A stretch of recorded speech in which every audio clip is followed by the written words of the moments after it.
Jam menunjukkan pukul setengah 9 malam. Kami udah memasuki area alas Roban. Jalanan berliku di tengah hutan dan tanah alas, jauh dari kehidupan kota. Di sini suasana sudah mulai mencekam, guys. Bapak mengurangi laju kecepatan mobil karena kondisi jalan yang gelap dan berliku penuh tanjakan.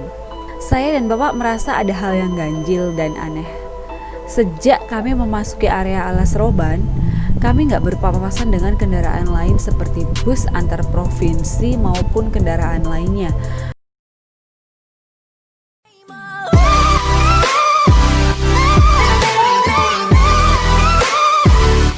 Halo guys, assalamualaikum warahmatullahi wabarakatuh. Kembali lagi dengan saya Alia Latifah di my YouTube channel Story Alia.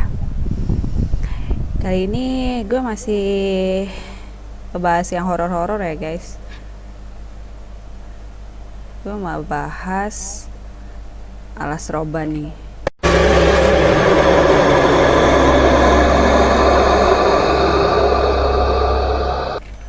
Kayaknya sampai sekarang pun masih terkenal dengan keangkerannya.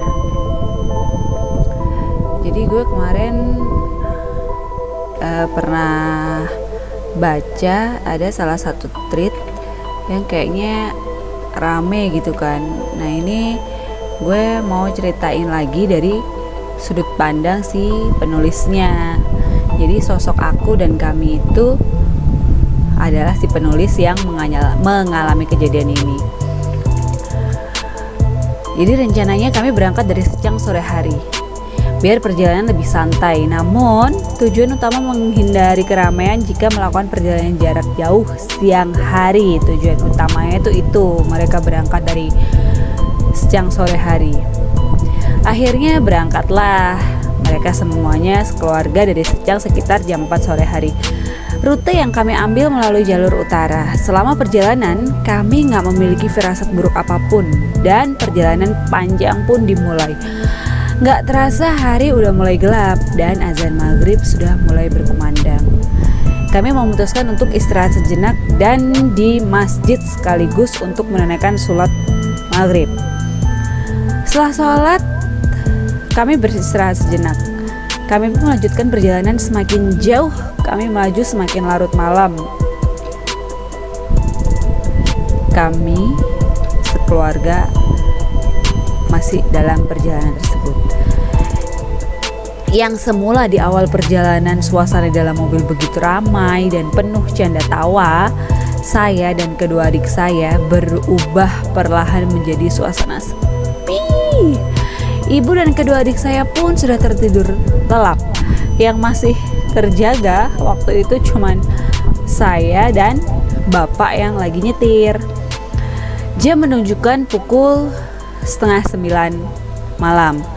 Kami udah memasuki area alas Roban. Jalanan berliku di tengah hutan dan tanah alas, jauh dari kehidupan kota.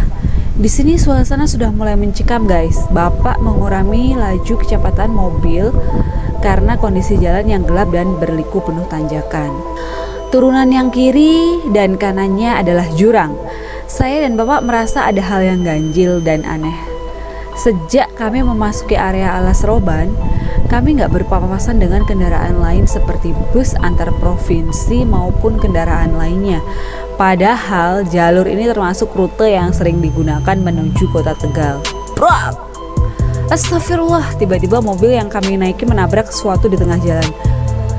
Bapak langsung menempatkan mobilnya ke pinggir jalan dan mengambil senter yang ada di dashboard. Saya dan Bapak kemudian turun dari mobil melihat situasi apa yang terjadi, apa yang ditabrak oleh Bapak. Ibu dan adik nggak ada yang terbangun mendengar suara benturan tadi. Langsung ibu dan adik itu terbangun mendengar suara benturan tadi dan langsung panik.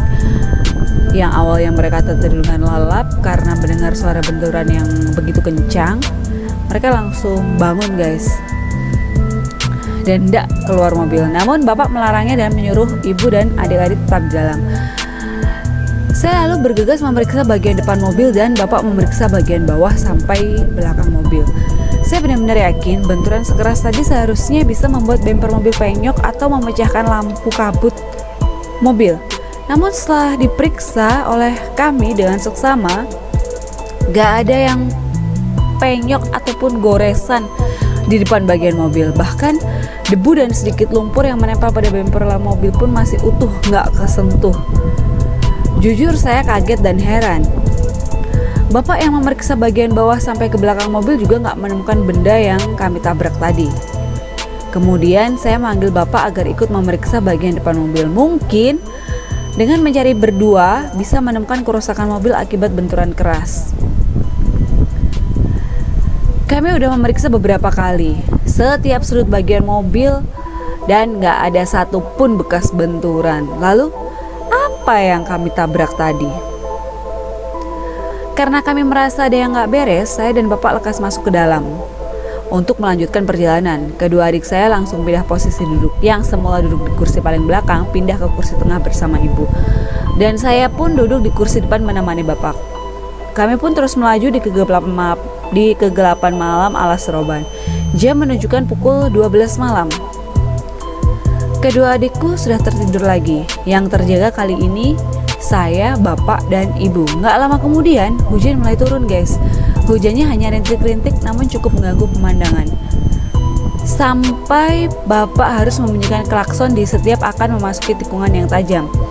Saya dan Ibu sengaja nggak membahas kejadian tadi agar Bapak tetap tenang dan bisa berkonsentrasi di jalan.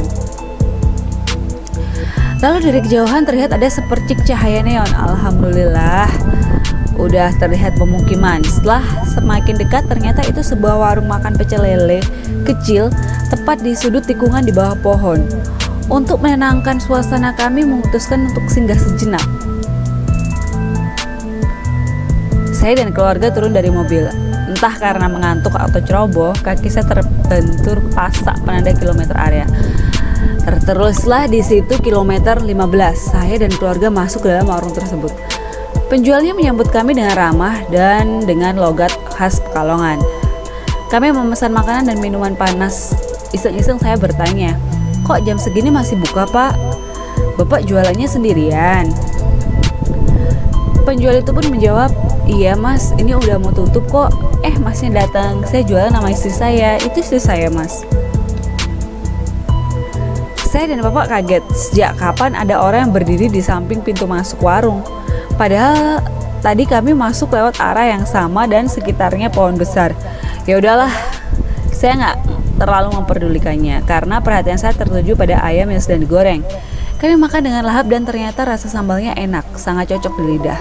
Sampai saya nambah sambalnya 2 kali. Setelah kenyang menyantap ayam goreng, kami bergegas kembali ke mobil.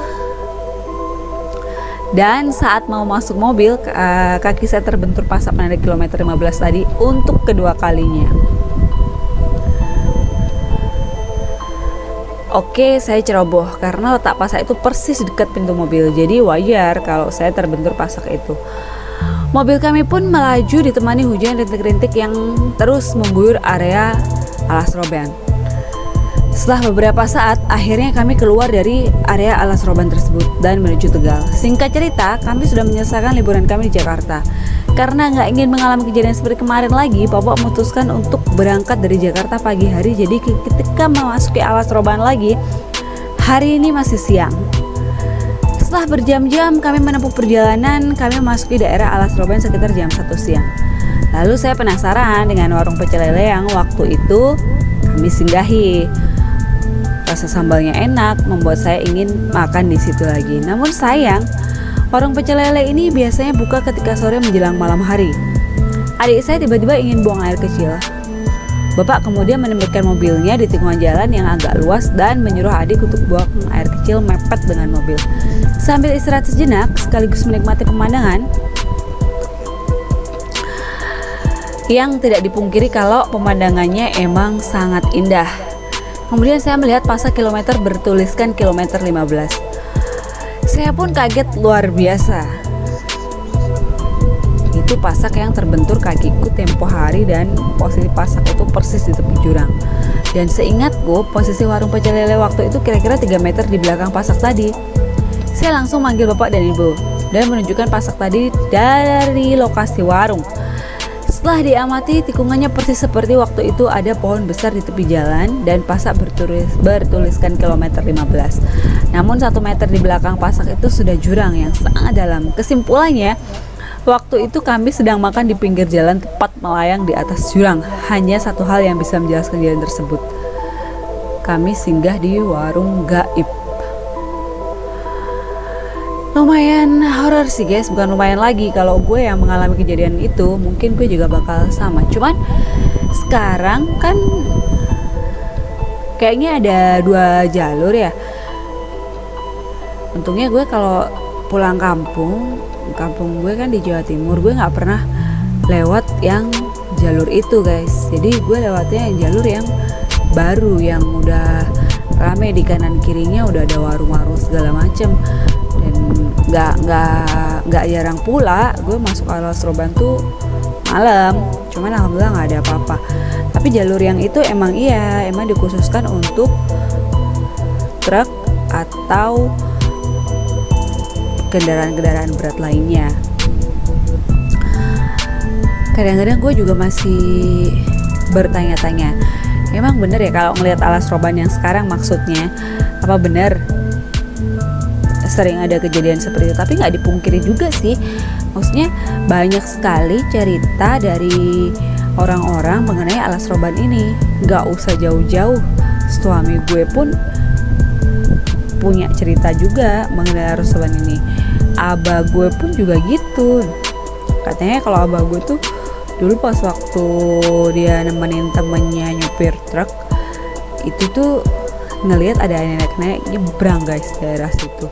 Padahal pas si truk ini berhenti, abah gue nggak ngelihat apa-apa. Padahal si nenek itu hampir ditabrak. Logikanya kalau emang dia manusia, pasti udah kaget dong, apa gimana gitu. Ini nggak ada guys. Jadi emang gaib, emang serem.